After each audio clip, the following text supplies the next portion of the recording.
सदन में विपक्ष का हो हल्ला बरकरार है और ऐसे में अब जो सत्ता पक्ष है वो विपक्ष पर आरोप लगा रहा है कि जिस तरीके की भाषा का इस्तेमाल संसदीय भाषा का इस्तेमाल विपक्ष कर रहा है और अब राहुल गांधी के खिलाफ जो है वो भी कार्रवाई करने की मांग कर रहा है।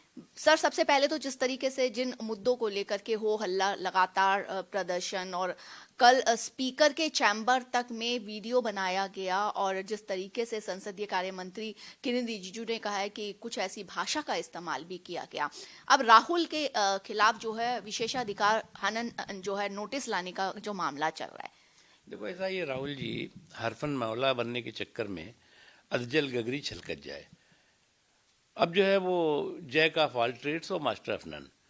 आप जो है वो बिना ज्ञान के ज्ञानी बनेंगे और बिना अक्ल के अक्लमंद बनने की कोशिश में जो है वो आप खुद अपना जो है वो एक्सपोजर कर रहे हैं। ये कभी ऐसा नहीं देखा गया है कि आप जो है वो हर जब भी पार्लियामेंट का सेशन होगा या ना भी सेशन हो, जो है कभी कहेंगे संविधान खतरे में है, कभी कहेंगे सेकुलरिज्म खतरे में है, कभी कहेंगे संसद खतरे में है, कभी कहेंगे संसदीय संस्थाएं खतरे में है, कभी कहेंगे देश की संप्रभुता खतरे में है। तो पहले तो आप ये तय करो कि आप क्या चाहते हो और उसके बाद हिट एंड रन करके आप हवा हवाई हो जाएंगे। तो इस तरह के हवा हवाई हुड़दंगी तमाशे से आपको लगता है कि आप संसद को या देश के लोकतंत्र को हाईजैक कर पाएंगे, ये आपकी गलतफहमी है। जहाँ तक सवाल है देश की सुरक्षा हो, देश की संप्रभुता हो, देश का सम्मान हो, वो 100% सुरक्षित है। उसके लिए किसी भी सामंती सूरमा के सर्टिफिकेट की देश को ज़रूरत नहीं है।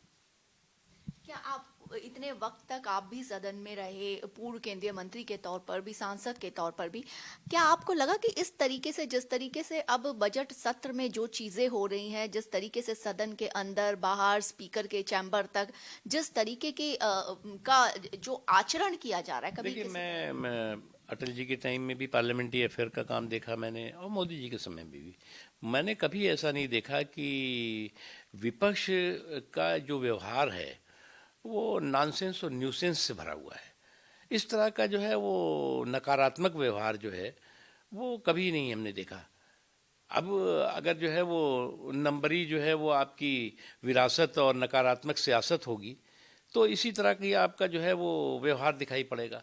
आप इस तरह की जो है वो की कोशिशों से ज़रिए जो है वो देश में भय भ्रम का भंवरजाल फैलाने की कोशिश करेंगे और कहेंगे कि जो है वो देश खतरे में, कॉन्स्टिट्यूशन खतरे में। अरे भैया, कांग्रेस इज नॉट कंट्री और कंट्री इज नॉट कांग्रेस। इस सोच और सनक से बाहर निकलो कि इंदिरा इज इंडिया और इंडिया इज इंदिरा। ये जो है वो दिन लद गए। अब देश पूरी तरह से सुरक्षित है, देश की पूरी सम्मान और स्वाभिमान सुरक्षित है।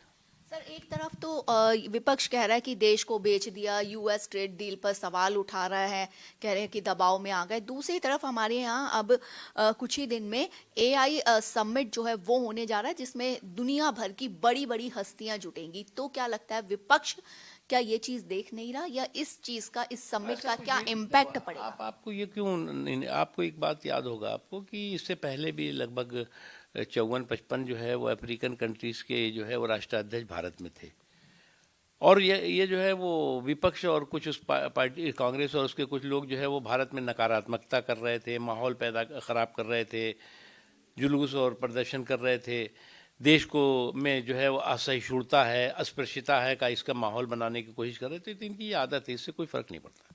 सर, पड़ोसी देश में जहां हालात अभी तक खराब थे वहां अब चुनाव हो रहा है। बांग्लादेश की मैं बात कर रही हूँ, किस तरीके से देख रहे हैं? देखिए, बांग्लादेश क्योंकि हमारा पड़ोसी देश है और जिस तरह से बांग्लादेश जो है वो कठमुल्लाओं के कुंड में कैद हो गया है, जुल्म और जुर्म के जल्लादी जानवरों का जंगल बन गया है, वहाँ पर जो है वो एक संवेदनशील सरकार हो, लोगों के सरोकार, बांग्लादेश के सरोकार को समर्पित सरकार हो और साथ ही साथ वहाँ के अल्पसंख्यकों की जान और माल की सुरक्षा को सुनिश्चित करने वाली सरकार हो, ये पूरी दुनिया चाहती है, भारत भी चाहता है। भारत एक्सप्रेस से बात करने के लिए शुक्रिया। भारत एक्सप्रेस के लिए कैमरामैन विक्रांत के साथ में कोमल शर्मा।